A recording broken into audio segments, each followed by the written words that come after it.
بسم الله. السلام عليكم ورحمة الله وبركاته. وكورسكيني فاكسينيشن كا الكورة شابتر كينا الشباب شنات نقول دونا شابتر كينا وجودا بيا كورسكن وحلا بوست فاكسينيشن كا وحنا كسر هذا نتلالكي وفي هاي سلا استعماله نوعية ديسة فايدة ديسة challenges كيسي عقبتها هايستا وحنا كسر هذا اللي شدور كتلالك وحنا كسر هذا اللي تلالada commonka عروتها la siiyo chapterkan waxaan kaga hadli doonaa marka talaalka la siiyo caruur iyo qof weynba isku wada daro talaal marka la qaato leeyahay daryeel ka dambeeya post vaccination care ma qofka talaalka in siiso kadibna xaalkiisa wixii ka dambeeya aan la soconin ama aan qiimeynin ka monitoring buu leeyahay evaluation buu leeyahay management buu leeyahay haasan eegi doonaa marka post vaccination care waxa loo yaqaanaa waa crucial aspect waa wax aad muhiim marka laga hadlayo xagga immunization process dadka qofka marka difaaca loo sameynayo talaalka la siinayo meel muhiim ah ayuu kaga jiraa muhiimadda waxa weeyaan in la hubiyo safety-ga badqabka iyo well-being of individuals iyo wanaagga iyo qofka caafimaadkooda iyo xaaladooda siday isu bedeshay after receiving a vaccine kadib marka ay talaalka qaataan qofkan xaaladiisu way wanaagsan tahay iyo talaalka safety-giisa qofkii wax uu yeelay se talaalka qofku xamuu yeelay marka chapter-kan wuxuu siinayaa detailed information xog faahfaahsan oo ku saabsan monitoring in la dabagalo side effects-ka waxyeelada ka timaada talaalka iyo managing common reactions falcelinta jirka uu sameeyo commonka in la manage gareeyo sidoo kale addressing in dadka loo sheego oo laga wacyigeliyo oo la ogeysiiyo rare adverse events dhacdooyinka daran ee reerka laakiin naadirka ee talaalku keeno sidoo kale educating patients in dadka la baro oo lagu tacliimiyo about what to expect waxa la rajaynayo ee ka dhalan kara after vaccination qofka marka talaalo kadib maxaa iman kara waa in qofkii loo sheegaa la baraa marka talaabada koobaad ama qaybta koobaad chapterkan waxay noqonaysaa immediate post vaccination monitoring qofka marka sida loo talaalo monitoringka ama waxyaabaha loo sameynayo talaalka lagu dibagelayo saameyntiisa ayaa la immediate post vaccination monitoring waxaa kamid ah observation period qofka inaad marka talaalkaas siiso markii aanad iska dirin bilmuddo waqtiga oo cayiman inaad qofkii indhayn ku sameyso xaaladiisu inay isbedeshay kale marka muddadaas durationkaas wuxuu noqon karaa patient should be observed while in the for 15 to 30 minutes straight ilaa 30 daqiiqo after vaccination talaalka kadib ujeedada loo observe gareynayo waa maxay waa in la ogaado bal ama lala socdo immediate adverse reactions xaaladaha khatarta ah ee degdega ah in la monitor gareeyo lala socdo sida tusaale ahaan qofkii inuu ku dhacdo xaalada anaphylaxis waa shock qofkii inuu galo marka shockaas qofku waxay ku keenaysaa qofku yirdoorson bay keeni kartaa laakiin qofka naqasku ku dhaw waxay keeni jirku inuu bararo halkii lagu sameynayo observation kaasi in data should take place when ka dhacdo in health care facility xarun caafimaad in ka dhacdo waliba xarunta caafimaad oo ku yimidto ku qalabeysan handle emergency inay qaban karto waxyaabaha emergency xaaladda emergency qofka ku timid meeshan qofka lagu eegayo waa inay shaqada qaban kartaa hadii shaqada qaban karin marka laguma eegi karo qofkaas wixii qof hadii waxyeelo ka yimaadaan mushkilada ku dhacday waa la deeqa qofka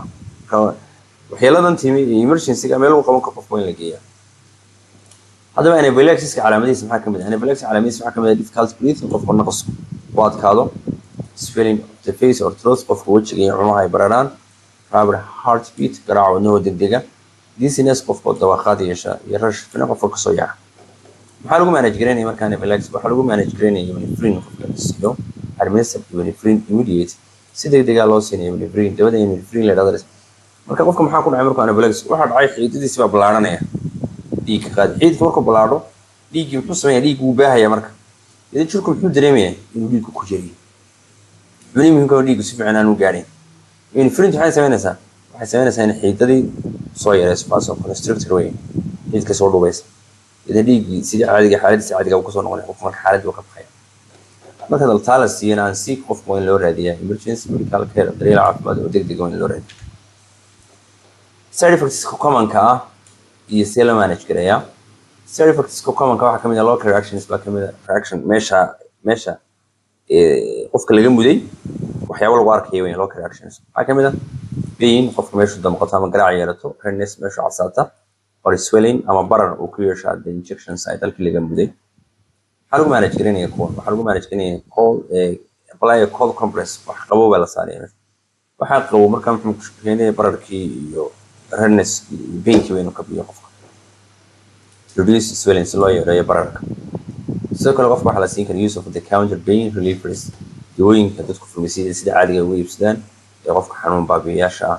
waxaa kamid ah acetaminophen baa kamid ah paracetamol iyo ibuprofen oo dawada lafa garaaca aynu naqaano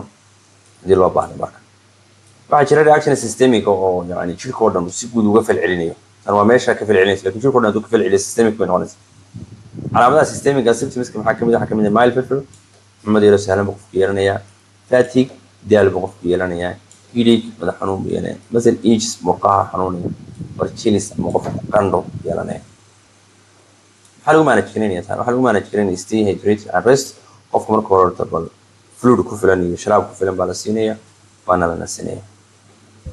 waxaa la isticmaali karaa use fever reducing medication is necessary haddii lagama maarmaan waxaa la isticmaali karaa dawooyinka fever reducing-ka dawooyinka xumada yareeya durationka calaamadahaasi common side effects-kaas qofka ay ku resolve garoobi karaan resolution keli karaan waxay 1 to 2 days waa hal laba cisho meelahaas uu qofku yara cabanaya iska ladnaanay marka most side effects resolve within 1 to 2 days kuwaas common-ka kuwa rare-ka maxaa kamid ah rare adverse events kuwa rare-ka waxaa kamid ah qofka ana relax ama shock xaalad shock gala waxaa kamid ah severe allergic reactions baa kamid ah qofku inuu yeesho xasaasiyad ama allergic reaction jirku falcelin uu ka sameeyo talaalka oo daran waliba marka xaalad shock uu galay anaphylaxis symptomska maxaa kamid ah yeelanaya waa hore u soo sheegnay swelling buu yeelanaya difficulty breathing naqaska ku adkaanaya rapid pulse garaaca wadnaha degdegaya loss of consciousness ama qofka miyir doorsoon baa ku dhacaya management waa maxay waa minister imanibrin dawadaan soo sheegnay imanibrin baa la siinaya immediately si degdeg ah kadibna waliba call emergency service waxaa loo yeerayaa gargaarka degdega ah kadibna qofka waxaa la gelinaya transport to the patient waxaa loo yeeraya ambulance-kii isbitaalka loo qaaday qaar baa jira blood clot sameeya dhiiga xinjireeya talaalada qaarkood waa reer markaa waxaa kamid ah AstraZeneca COVID-19 vaccine waa vaccine COVID-19 kuu leeyahay AstraZeneca la yidhaahdo isaguna muxuu leeyahay calaamadaha waa severe headache buu qofka yeelanaya madax xanuun daran abdominal pain buu yeelanaya intaan uu ku jirto qofka xanuun uu ka dareemo yeelanaya leg swelling lugta oo bararta iyo shortness of breath naqaska oo qofka qabta inay management waa maxay waa seek immediate medical attention qofkan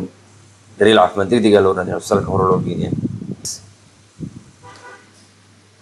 marka waxyaabaha kale severka waxaa kamid ah waliba reerka ah laakiin severka ah myocarditis iyo pericarditis baa kamid